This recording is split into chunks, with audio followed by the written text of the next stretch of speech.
नामा माबालाय सना नोंना हा निमाहा सोरखौ निमाहा होखो आंखौ निमाहा होनाङा लानांगौल'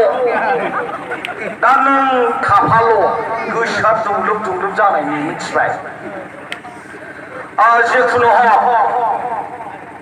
दा जोंना आंनि आंगोनि समायना रमायना सैख'नाय आंनि बिनानाव हेलेनाया मोसानानै नोंथांमोनखौ जानो हागौ एसे गोसोआ गोजोनबाय नाथाय आंथ' बयबो हिनजावफ्रा बुङो हनैहाय फावा बुंबाय सोंखायो आंखौ दा नंखायनो आं गोजोन होनो हागोन ना हायाथाय जिखुनु हक खिन्थु आङो दिनै ओंखाम खुरनायफोरखौ जा गोजोनखादों नों थाफाल'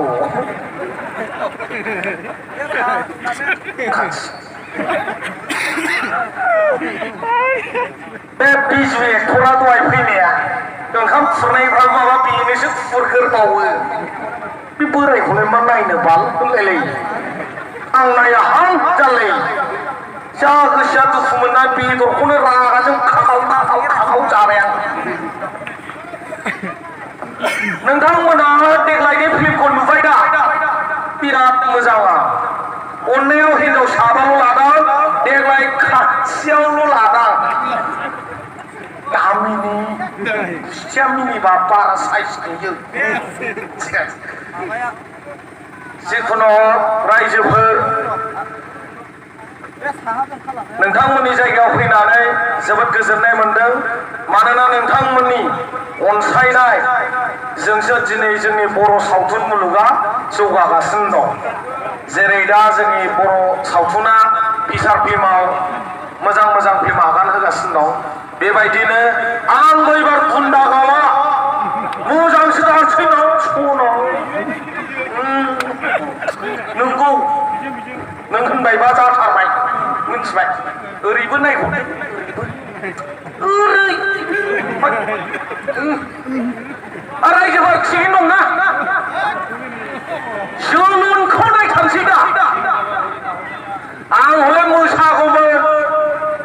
नाथाय नोंसोरनो गरमानो गैयाबा बे फिल्डखौ सिफोर होजोबगौमोन आं मोसानानै दा सिफोर होथ'ला जिखुनु हक मोननै टिमखौबो आंनिफ्राय जोबोद साबायखर बावहरनाय जाबाय आरो लोगोसे बेस्ट अफ लाक गोजा टिम आरो बे मा कालार मोनथाय बाथ' रं कालार बेस्ट अफ लाक हागौमानि जोसिजोब दा बुलायल' जोलुरखौल' जोसिजोबदो बेस्ट अफ लाक मोजाङै देरहानानै फाइनालसिम थांनांगौ दा रायजो राजाफ्रा बल जोलुरखौसो नायनो फैदों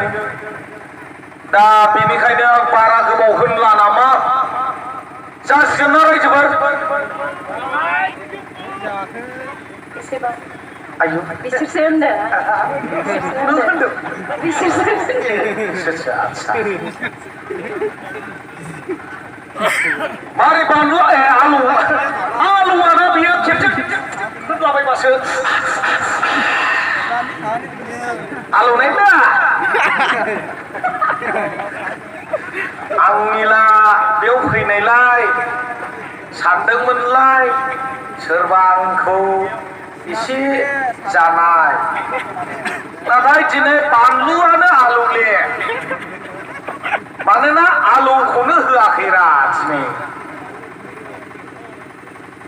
हा आं रायजोफोर नोंथांमोनखौ मोनसे मेसेज होनो सानदों दे दाख्लैबो होदां फैला मेरलाखौ जेरै गामसा गाननायखौ होदां अबसे आंबो गानबोआखै रायजोफ्रा गाज्रिसो मोनगोन नामा डायलग होबा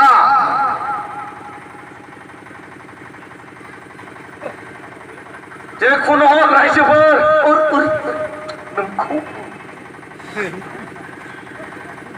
रायजोफोर बे फैला मेनलाया थाग्लाय फुङाव नुखाबाय दा बेनि डायलगखौ एसे होनसां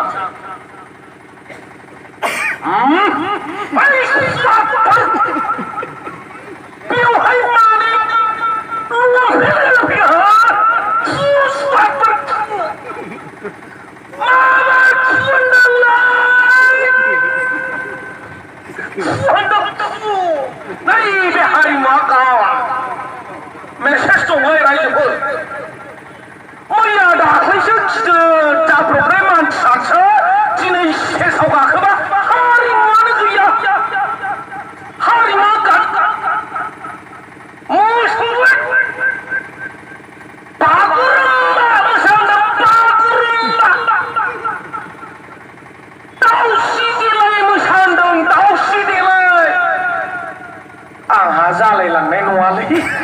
गैयाबा